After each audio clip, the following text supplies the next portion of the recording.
করে দিই।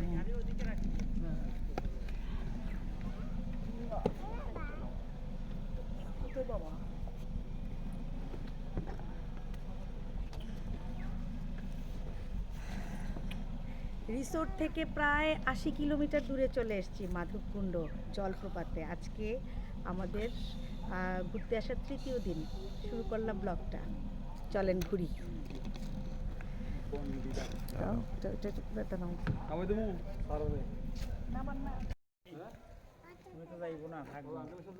যাবে আমাদের সাথে, আপনি যাবেন?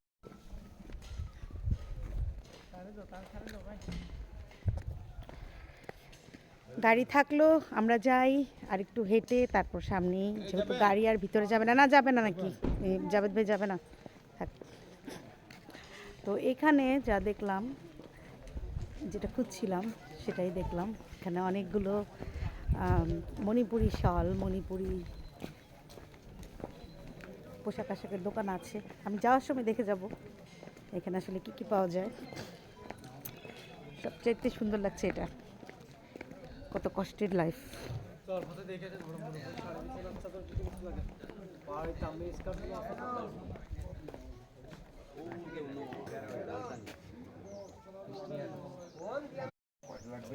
লাগলে ছবি তুলতে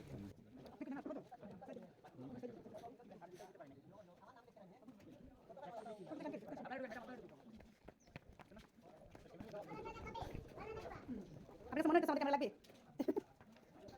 আমরা ফোন ক্যামেরা লাগে না, কিন্তু বিশাল বড় বড় ব্লগ বানাই ফেলি ক্যামেরা দিয়া, ফোন দিয়া। হ্যাঁ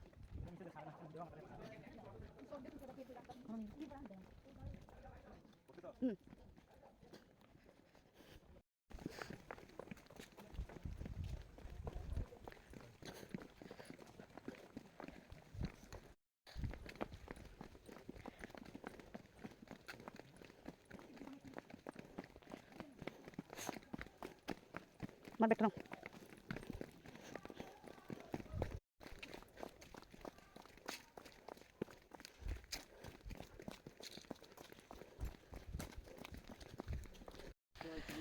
বেশ দূর, আঁকা বাঁকা রাস্তা, কিন্তু হাঁটতে কিন্তু খারাপ লাগছে না, কারণ দুই পাশের যে সিনারি, সেই সিনারির দিকে তাকিয়ে থেকে 2-3 কিলোমিটার ইজিলি হাঁটা যাবে।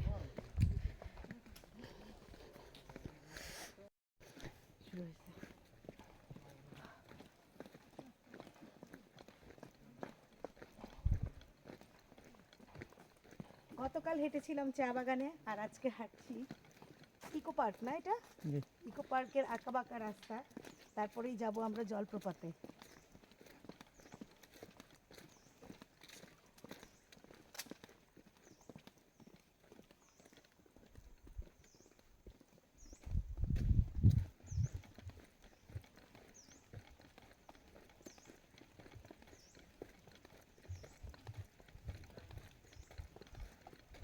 বিভিন্ন দেশে ঘুরতে যাই আমরা, কিন্তু আমরা আমাদের দেশে যে কত সুন্দর সুন্দর জায়গা আছে সেটা আমরা না ঘুরে আমরা বুঝতেই পারি না, জানি না, কিন্তু আমরা বিভিন্ন দেশে ঘোরার জন্য অস্থির হয়ে থাকি।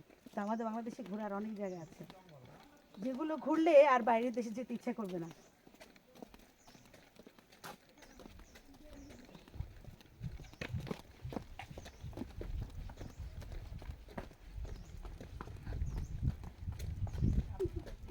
আমার সিঁড়ি দিয়ে ওঠা লাগে না।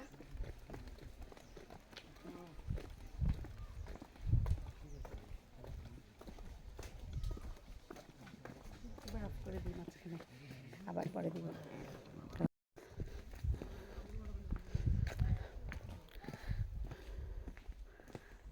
পর্যটন রেস্তোরাঁ মাধবকুণ্ড, এখানে কিন্তু ভিতরে ভিতরে রেস্তোরাঁও আছে, খিদা লাগলেই খাওয়া যাবে।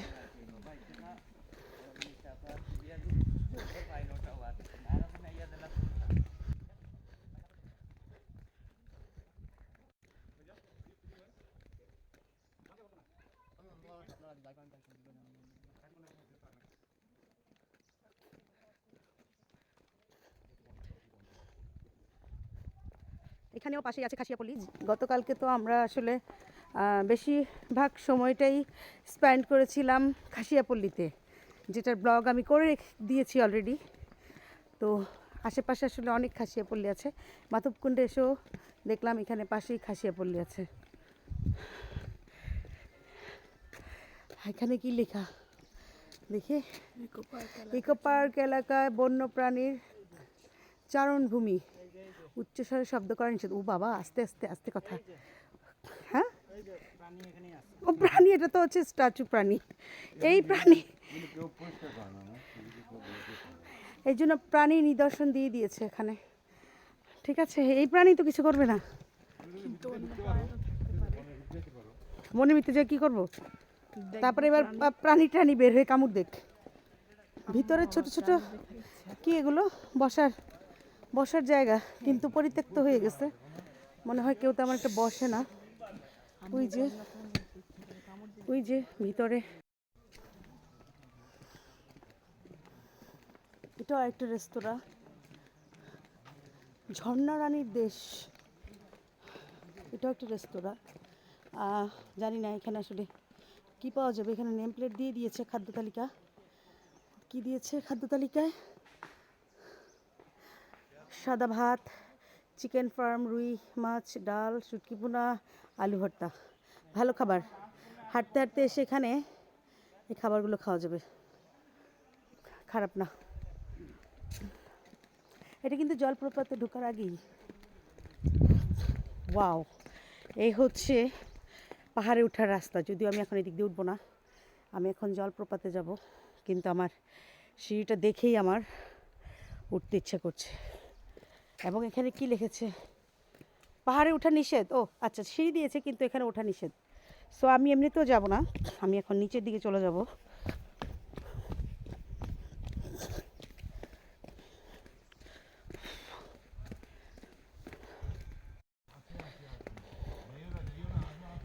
আলাদা করে আর পাহাড়ে ওঠার দরকার নাই, এই রাস্তাটাই একটা পাহাড়। পাহাড়ের উপর দিয়েই নেমে ঢাল বেয়ে উপরে নিচে নামা। হ্যাঁ, এই হচ্ছে আরেকটা, আমি অলরেডি একটা জলপ্রপাত পার হয়ে যাচ্ছি। এই হচ্ছে ওয়াও, ওয়াও মানে ওয়াও। এই তো অলমোস্ট আমাদের আসলে আর অন্য কোথাও যেতে হয় না। এত সুন্দর সুন্দর স্পট থাকলে, এত সুন্দর সুন্দর জায়গা থাকলে আর কোথাও যেতে হয় না। পানি পড়ে আর কি।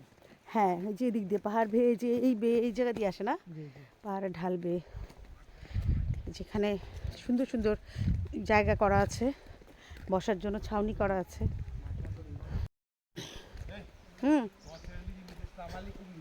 ওয়াও, এখানে যে দেখো জলপ্রপাত, সাথে কিন্তু পার্ক আছে, ছোট মিনি পার্ক। এবং এই যে জলপ্রপাত, পানি যাচ্ছে দিক দিয়ে বেয়ে, পানির স্রোত পাথরের ফাঁকে ফাঁকে, কিন্তু খুব সুন্দর করে ছোট করে পার্ক করা। কেউ যদি এখানেই সময় কাটাতে চায় তাহলে বসতে পারবে, বাচ্চাদের নিয়েও বসতে পারবে, কারণ পানির স্রোতটা খুব বেশি পানি না, এখানে একেবারেই কম।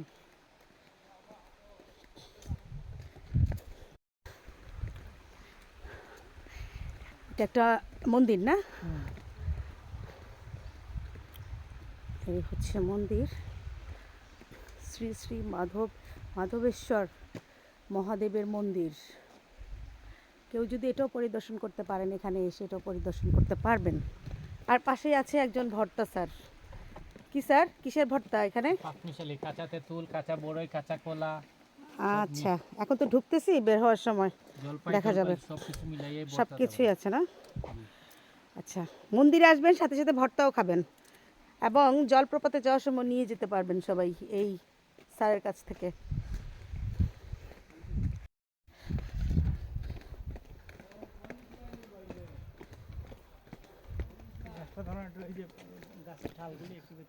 ওয়াও, খুব সুন্দর।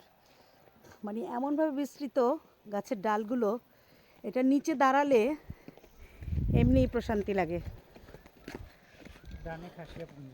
এই পাশে ডানে খাসিয়া পুঞ্জি না, এটা একটা মন্দিরের একটা অংশ, জ্যোতির্দিক দিয়েই মন্দির। আমরা দেখলাম একটু আগে মন্দিরের আসলে উঠার রাস্তা কয়েক জায়গা দিয়েই সিঁড়ি দেওয়া। আর এটা হচ্ছে ওয়াচ টাওয়ার। টয়লেট, এটা আসলে একটা ওয়াশরুমের জন্য দেওয়া হয়েছে, বিশেষ করে উপরে চেঞ্জিং করার জন্য, কেউ যদি রেস্ট নিতে চায়। সাথে মন্দিরও আছে না?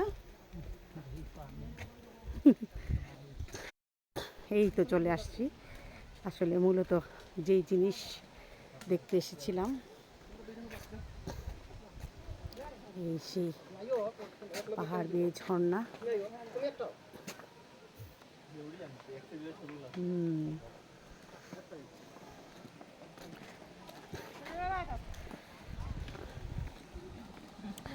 তো যাই, ঝর্ণার একদম কাছে যাই।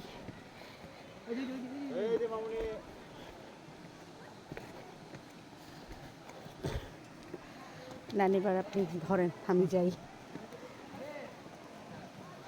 সেই প্রতীক্ষিত ঝর্ণার কাছে চলে আসছি, যে ঝর্ণার জন্য আসলে এত কিলোমিটার দূরে আসা।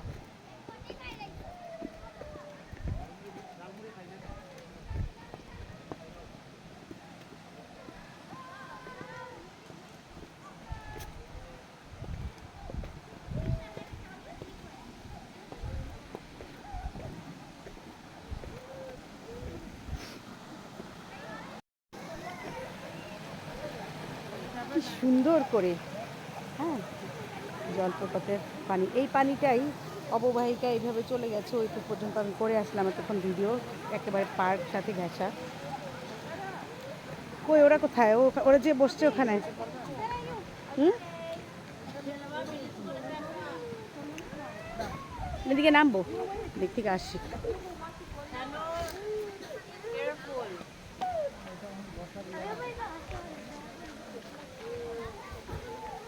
এই হচ্ছে সেই ঐতিহাসিক ঝর্ণা, জলপ্রপাত, মাধবকুণ্ড ইকো পার্ক।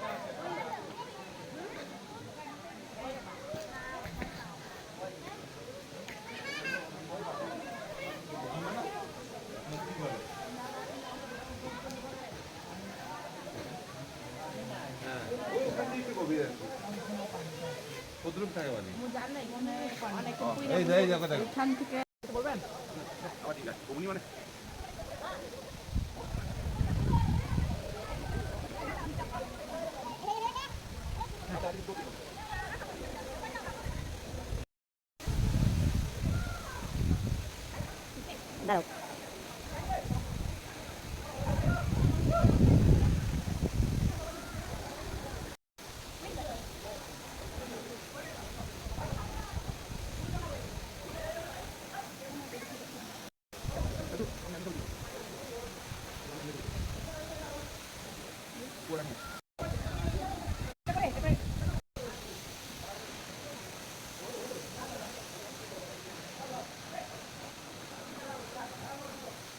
অনেক ঘুরলাম, অনেক মজা করলাম ইকো পার্কে এসে।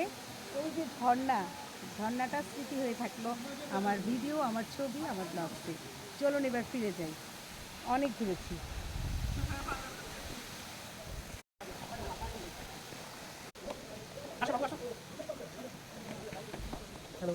জাভেদ ভাই আমাদের সাথে সবসময় আছে, এবং নেক্সট যখন আসবো তখনও জাভেদ ভাই আমাদের সাথে থাকবে। আমরা রয়েছি বৈচিত্র্যময় মৌলভীবাজার জেলার মাধবকুণ্ড ঝর্ণা, বলার অপেক্ষা রাখে না। একেবারে ঝর্ণার রানীর যে দেশ, সেই মাধবকুণ্ড ঝর্ণা। ধন্যবাদ সবাইকে, থ্যাংক ইউ।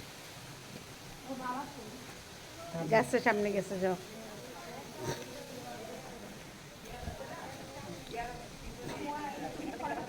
হ্যাঁ হ্যাঁ হ্যাঁ হ্যাঁ হ্যাঁ, বলে আসছি ওনাকে।